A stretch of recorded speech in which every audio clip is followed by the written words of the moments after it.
जय हिंद। बुद्धिज्म के बारे में हम बात कर रहे थे और इससे पिछले सेशन में हमने बात की थी बुद्धा की लाइफ के बारे में। बुद्धिज्म की इसी बातचीत को आज के सेशन में भी कंटिन्यू करते हुए आज के सेशन में हम बात करेंगे डॉक्ट्राइन्स ऑफ बुद्धिज्म के बारे में। बुद्धिज्म के अंदर कौन कौन से डॉक्ट्राइन्स देखने को मिलते हैं, कौन कौन से बिलीफ्स देखने को मिलते हैं, कौन कौन सी टीचिंग्स देखने को मिलती हैं, उस सब के बारे में अब हम पढ़ेंगे, बातचीत करेंगे। जैसे हम बात करेंगे 4 नोबल ट्रूथ्स के बारे में, पढ़ेंगे 8 फोल्ड पाथ के बारे में और फाइनली बात करेंगे मिडिल पाथ के बारे में। इन सभी टॉपिक्स के बारे में अब हम पढ़ेंगे, बातचीत करेंगे। देखो, शुरू करते हैं। बेसिक इंट्रोडक्शन के तौर पर अगर बात करें तो बुद्धा की जो भी टीचिंग्स हैं, या फिर ये कहें कि बुद्धिज्म के अंदर जो भी डॉक्ट्राइन्स देखने को मिलते हैं, उनका जो कोर है वो कोर ये 4-5 चीजें फॉर्म करती हैं। कौन कौन सी 4-5 चीजें हैं बुद्धिज्म के अंदर? सबसे पहले बात की जाती है 4 नोबल ट्रुथ्स के बारे में। 4 नोबल ट्रुथ्स के बारे में अभी आगे चलते हम पढ़ेंगे, बातचीत करेंगे। दूसरा बात की जाती है 8 फोल्ड मार्ग के बारे में। इसी 8 फोल्ड मार्ग को अष्टांगिक मार्ग भी बोला जाता है। तीसरा बात की जाती है मिडिल पाथ के बारे में। ये जो मिडिल पाथ है इसी को मध्यम मार्ग भी बोला जाता है। चौथा बात की जाती है सोशल कोड ऑफ कंडक्ट के बारे में। बुद्धिज्म के अंदर सोशल कोड ऑफ कंडक्ट भी प्रोवाइड किया गया है। और अल्टीमेटली बुद्धिज्म के अंदर बात की जाती है बुद्धिज्म के अल्टीमेट गोल के बारे में। और बुद्धिज्म का अल्टीमेट गोल क्या है? निर्वाण को अटेन करना या निभान को अटेन करना। ये 5 चीजें हैं जो कि फॉर्म करती हैं कोर ऑफ बुद्धास डॉक्ट्राइन को। कौन कौन सी 5 चीजें हैं? एक तो बात की जाती है 4 नोबल ट्रुथ्स के बारे में, दूसरा बात की जाती है 8 फोल्ड मार्ग के बारे में, तीसरा बात की जाती है मिडिल पाथ के बारे में, चौथा बात की जाती है सोशल कोड ऑफ कंडक्ट के बारे में, और पांचवा बात की जाती है अटेनमेंट ऑफ निर्वाण के बारे में या निभान के बारे में। अच्छा, बुद्धिज्म का अल्टीमेट गोल है निर्वाण को अटेन करना या निभान को अटेन करना, विच मीन्स बुद्धिज्म में अल्टीमेटली बात की जाती है नॉन अटैचमेंट के बारे में। और नॉन अटैचमेंट के कॉन्टेक्स्ट में बुद्धा क्या कहते हैं? बुद्धा कहते हैं one should not cling to anything including his teachings. Buddha कहते हैं कि किसी इंसान को किसी चीज को पकड़ के नहीं रहना चाहिए, उससे लटक के नहीं रहना चाहिए, उससे जकड़ के नहीं रहना चाहिए। इनफैक्ट बुद्धा यहां तक कहते हैं कि मेरी खुद की जो टीचिंग्स हैं उनको भी पकड़ के रखने की जरूरत नहीं है, उनसे भी लटकने की जरूरत नहीं है। बुद्धा कहते हैं कि ये जो लाइफ नाम की नदी है, इसमें जिस भी बोट के ऊपर आप बैठे हुए हो, इस नदी को पार करने में जो टीचिंग्स है मेरी, वो उपाय का काम कर सकती हैं, वो राफ्ट का काम कर सकती हैं। लेकिन एक बार अगर आपने नदी को पार कर लिया तो ये जो राफ्ट है, ये जो टीचिंग्स हैं, इनको भी छोड़ देना है, इनको भी पकड़ के नहीं रखना है। बुद्धा कहते हैं कि जो टीचिंग्स हैं ये उपाय का काम कर सकती हैं, ये डॉगमा नहीं बन सकती हैं, इनसे लटकने की जरूरत नहीं है। One should not cling to anything. अच्छा, बुद्धा की जो भी टीचिंग्स हैं उसके 3 इंपॉर्टेंट पिलर्स हैं। ये जो बुद्धा की टीचिंग्स के 3 इंपॉर्टेंट पिलर्स हैं, इनको बुद्धिज्म में 3 ज्वेल्स बुलाया जाता है या त्रिरत्नाज बुलाया जाता है। क्या बुलाया जाता है? 3 ज्वेल्स बुलाया जाता है या त्रिरत्नाज बुलाया जाता है। कौन कौन से 3 ज्वेल्स हैं? सबसे पहले बुद्ध। बुद्ध का मतलब फाउंडर, बुद्ध का मतलब टीचर, बुद्ध का मतलब एनलाइटेंड वन। 3 ज्वेल्स हैं। सबसे पहला jewel Buddha, Buddha is the founder, Buddha is the teacher, Buddha is the enlightened one. दूसरा है धम्म, और धम्म का मतलब टीचिंग्स ऑफ बुद्धा। बुद्धा की जो भी टीचिंग्स हैं उनको बुलाया जाता है धम्म। और तीसरा ज्वेल है संघ, और संघ का मतलब order of Buddhist Monks and nuns. Buddhist Monks और नन्स का जो ऑर्डर है उसको क्या बुलाया जाता है? उसको संघ बुलाया जाता है। बुद्धिज्म के अंदर 3 ज्वेल्स देखने को मिलते हैं, त्रिरत्नास देखने को मिलते हैं। कौन कौन से 3 ज्वेल्स हैं? सबसे पहला Buddha, Buddha is the founder, Buddha is the teacher, Buddha is the enlightened one. दूसरा है धम्म, धम्म क्या है? Teachings of Buddha. और तीसरा है संघ, संघ क्या है? Order of Buddhist Monks and nuns. Buddhism के अंदर एक टर्म और देखने को मिलता है, उपासक्स। और उपासक का मतलब क्या होता है? टॉर्च बियरर ऑफ धम्म। वो लोग, वो बुद्धिस्ट मॉन्क्स, वो बुद्धिस्ट नन्स जो कि डॉक्ट्राइन्स को प्रोपगेट करेंगे, प्रीच करेंगे, धर्म को आगे लेके जाएंगे, उन टॉर्च बेयरर्स को क्या बुलाया जाता है? उपासक बुलाया जाता है। बेहद सिंपल और इजी सी बातचीत है। अच्छा, बुद्धिज्म के जो भी डॉक्ट्राइन्स हैं उनका कोर ये 5 चीजें फॉर्म करती हैं। इन 5 चीजों में सबसे पहले बात की जाती है 4 नोबल ट्रुथ्स के बारे में। बुद्धा ने ये जो 4 नोबल ट्रुथ्स हैं इनको डिस्कवर किया। बुद्धा ने एक लंबे चौड़े टाइम तक मेडिटेट किया। बुद्धा ने ट्रुथ ऑफ लाइफ को डिस्कवर किया और अल्टीमेटली बात की इन 4 नोबल ट्रुथ्स के बारे में। और ये जो 4 नोबल ट्रुथ्स हैं they form the central teachings of Buddhism. सवाल आता है कि 4 नोबल ट्रुथ्स कौन कौन से हैं। सबसे पहले बुद्धा ने बात की ट्रुथ ऑफ सफरिंग के बारे में, दुख के बारे में।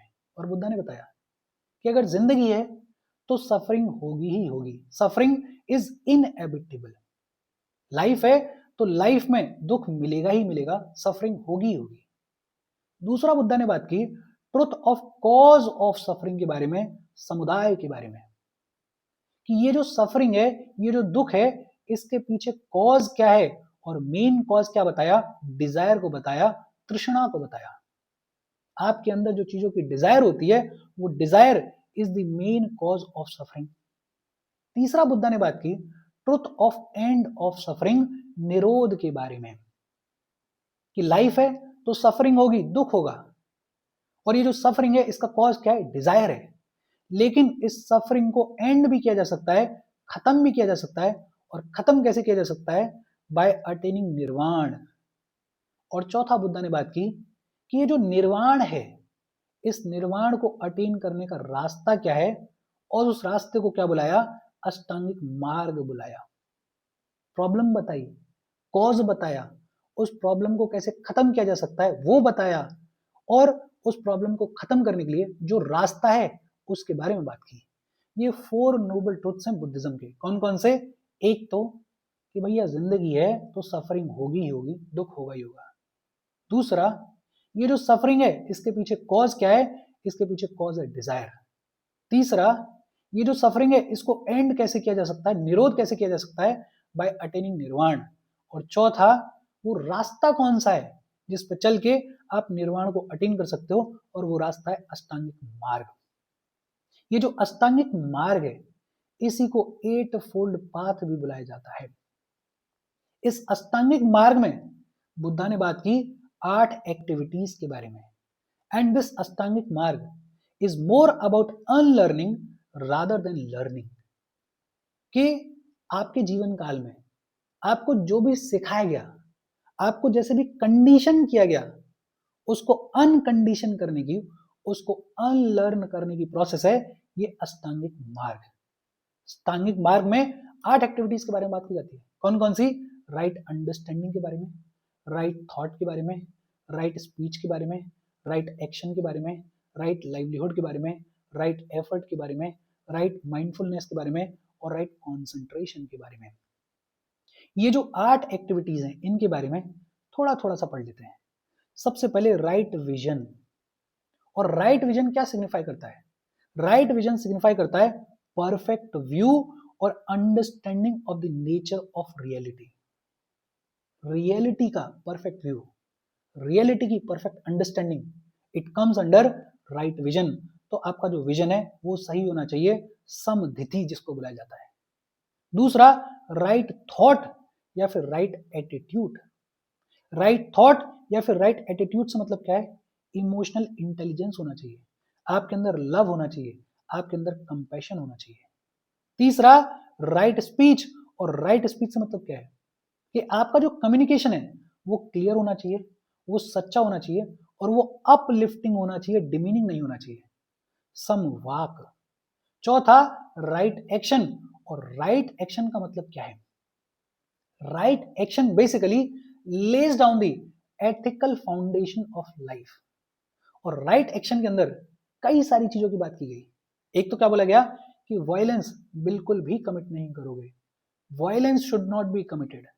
और वायलेंस कमिट नहीं करना है ये सभी लिविंग बींग्स के ऊपर अप्लाई होता है। ऐसा नहीं है कि आप इंसान के ऊपर वायलेंस नहीं कर रहे हो और जानवरों को मार रहे हो। It should not be like this. You should not commit violence and it applies to all living beings. दूसरा, you should not covet property of others.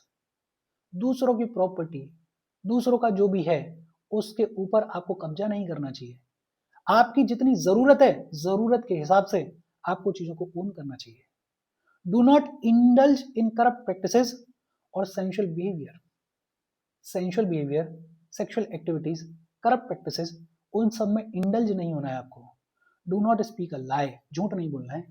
And do not use intoxicants. Right action के लिए ये 5 चीजें आपको follow करनी पड़ेंगी। और इन 5 चीजों के अलावा जो भी बुद्धिस्ट मॉन्क्स हैं और जो भी बुद्धिस्ट नन्स हैं, उनको 3 और एडिशनल चीजें फॉलो करनी पड़ेंगी। और वो 3 एडिशनल चीजें क्या हैं? Avoid eating after mid day. Mid day के बाद आप खा नहीं सकते हो। दूसरा, abstain from dancing, singing and other entertainment. जो भी अदर एंटरटेनमेंट्स हैं, सिंगिंग है, डांसिंग है, उसमें आप पार्टिसिपेट नहीं कर सकते हो। And abstain from luxurious beds, gold, silver, मतलब सादा जिंदगी आपको जीनी है। तो राइट एक्शन। 5वां, राइट लाइवलीहुड, सम अजीवा। और राइट लाइवलीहुड में क्या कहा गया कि आपका जो भी लाइवलीहुड है, आपका जो भी कामकाज है, वो दूसरों को एक्सप्लॉइट नहीं करना चाहिए।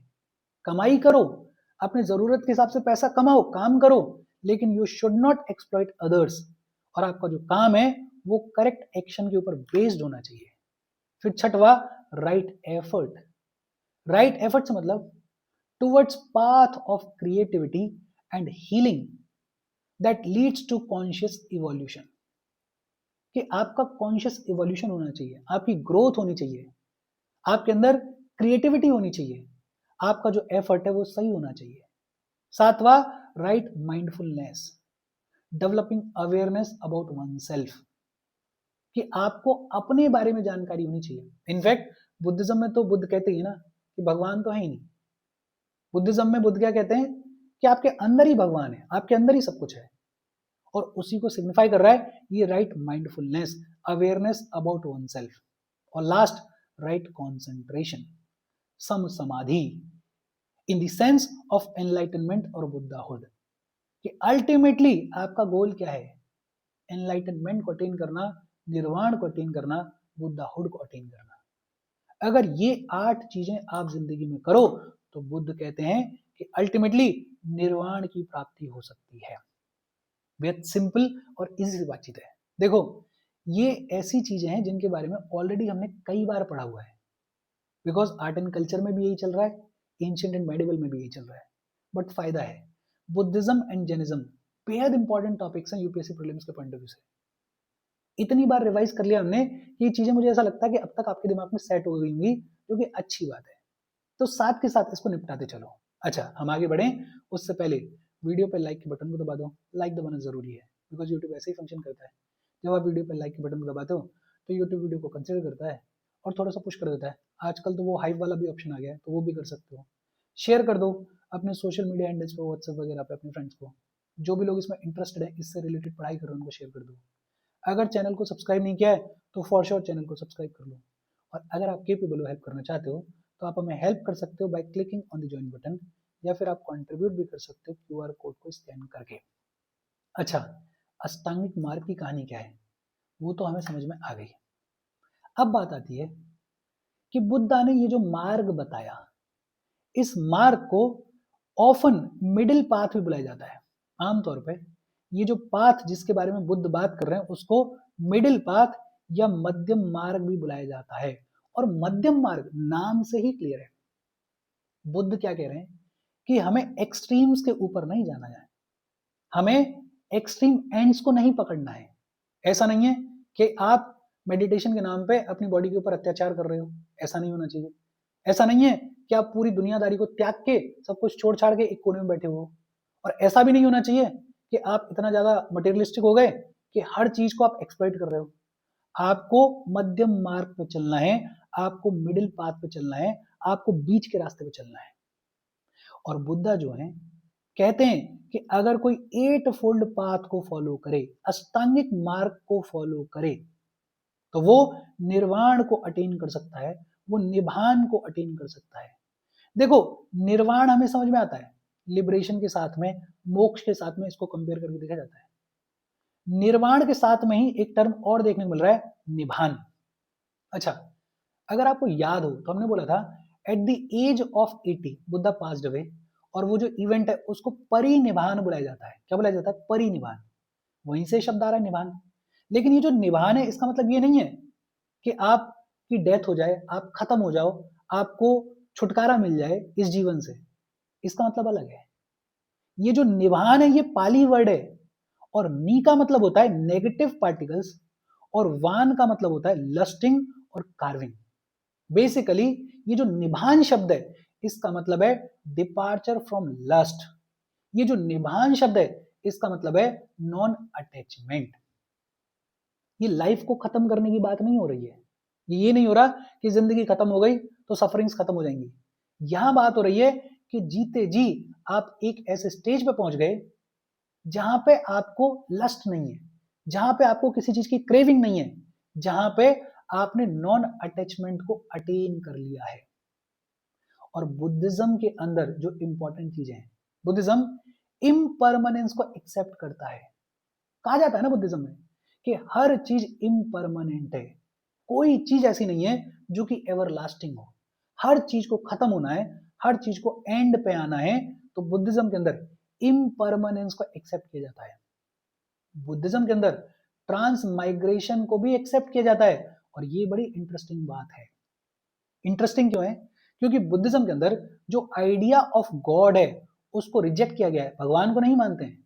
जो आइडिया ऑफ सोल है, आत्मा है, उसको भी रिजेक्ट किया गया है। लेकिन ट्रांसमाइग्रेशन या फिर ये कहें कि रीबर्थ वाला जो आइडिया है उसको बुद्धिज्म में माना जाता है।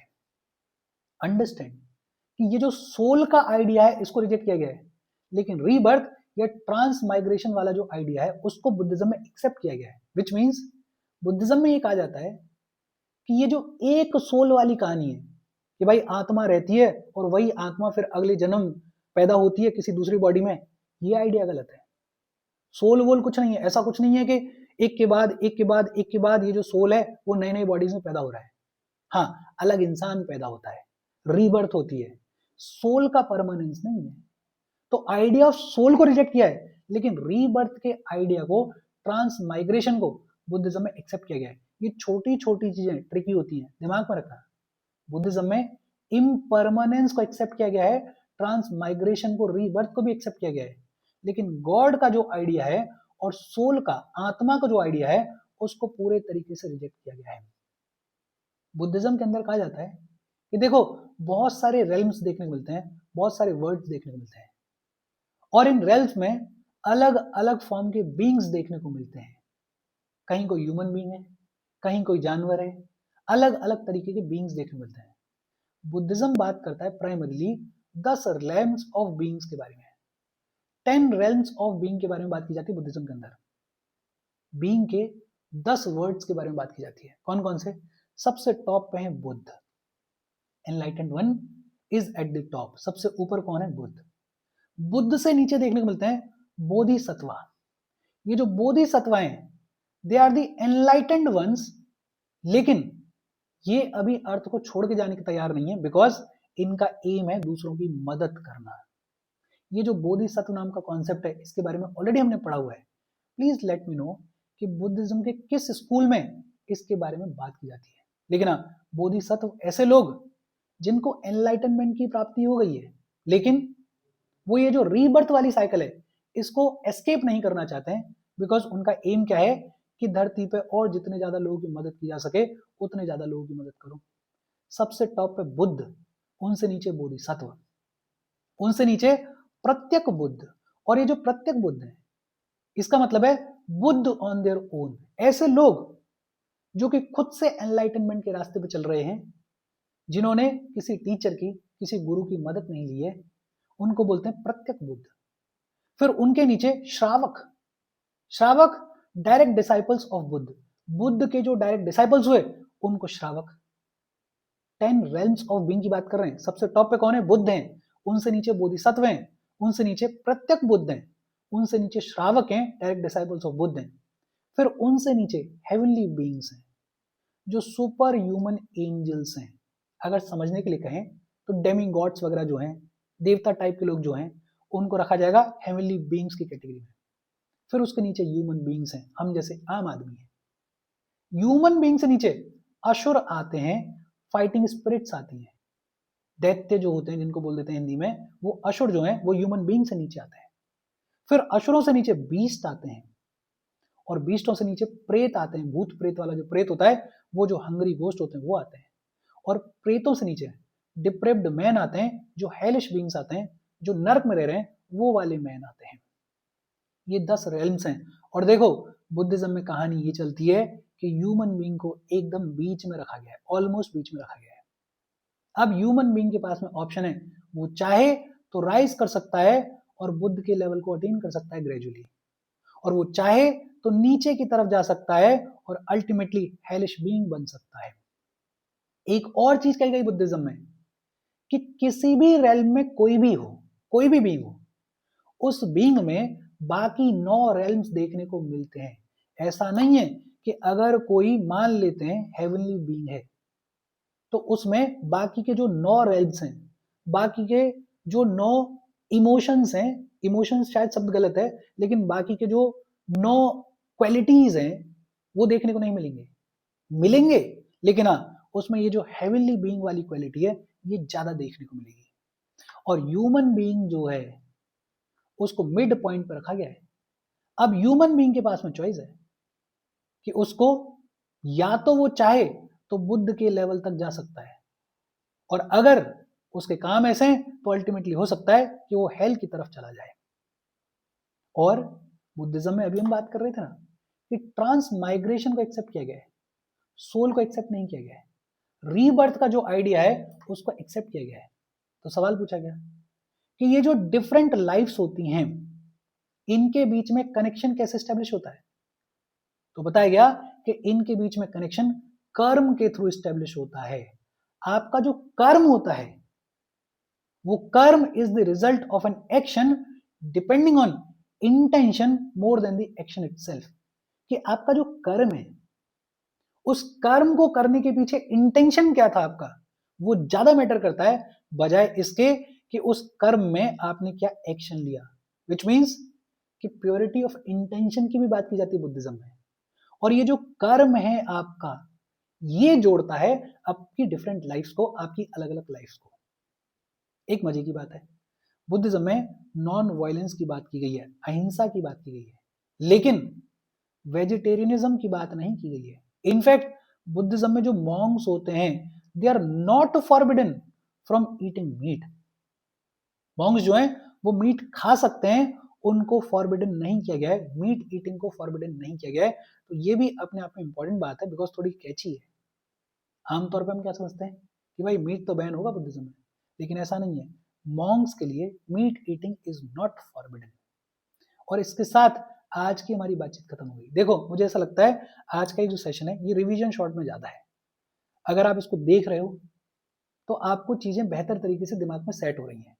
फटाफट से देखो, बाइंड अप करो, एक आध दो जो इंपॉर्टेंट चीजें उनको लिख लो। साथ में ये जो छोटी छोटी चीजें होती है ना कि 10 रेल्म्स हैं, अब इन 10 रेल्म्स को एक एक करके याद करोगे, शायद उसका उतना कॉस्ट बेनिफिट एनालिसिस नहीं है, लेकिन हाँ ये समझ सकते हो आप कि ह्यूमन बीइंग जो है वो उसको एकदम बीच में प्लेस किया गया है। क्यों बीच में प्लेस किया गया है, उसका रीजन बताया गया है कि भाई ह्यूमन बीइंग के पास में ऑप्शन है, अगर वो चाहे तो ऊपर की तरफ राइज कर सकता है, अगर वो चाहे तो नीचे की तरफ राइज कर सकता है। मान लो कहीं कोई क्वेश्चन आ गया बुद्धिज्म के डॉक्ट्रिन्स के ऊपर और वहां पे आपने ये लाइन कोट कर दी तो ये सुंदर लगेगी बस, बाकी 10 नाम याद रखने की जरूरत नहीं है बिकॉज कॉस्ट बेनिफिट एनालिसिस ऐसा लगता नहीं है कि इनको रटने की जरूरत है। इसके साथ आज की बातचीत हम खत्म कर रहे हैं। कोई डाउट हो कमेंट करके पूछ लेना। Thank you very much.